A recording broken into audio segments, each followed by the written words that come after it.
আমি চাপা চক্রবর্তী। জন্মের সময় কালো গায়ের রং দেখে বাবা এই নাম রেখেছিলেন। ছেলেপক্ষের সামনে নিজেকে হাজির করতে করতে আমি বড় ক্লান্ত। আজ আমার বিয়ে।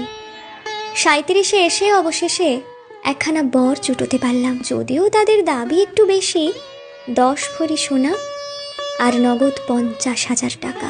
আমায় সাজানো শেষ। লাল বেনারসি আর চন্দন, কালো চামড়ার ওপর সাদা চন্দনটা ভারী চোখে পড়ছে। ঠোঁটের লাল রংটাও কেমন বেমানান ঠেকছে। বিয়েটা আর হলো না শেষ পর্যন্ত। পণের টাকা গয়না কিছুই জোগাড় হয়নি। বড় বৌদি বলে দিয়েছে মাকে কাল সকালেই আমায় নিয়ে কাশি চলে যেতে। কিন্তু আমার বৃদ্ধ মা এই বয়সে আমায় নিয়ে কোথায় যাবেন? যে শাড়িখানা পরে আমার শ্বশুর বাড়ি যাওয়ার কথা ছিল, সেটাই এখন আমার ফাঁসির দড়ি।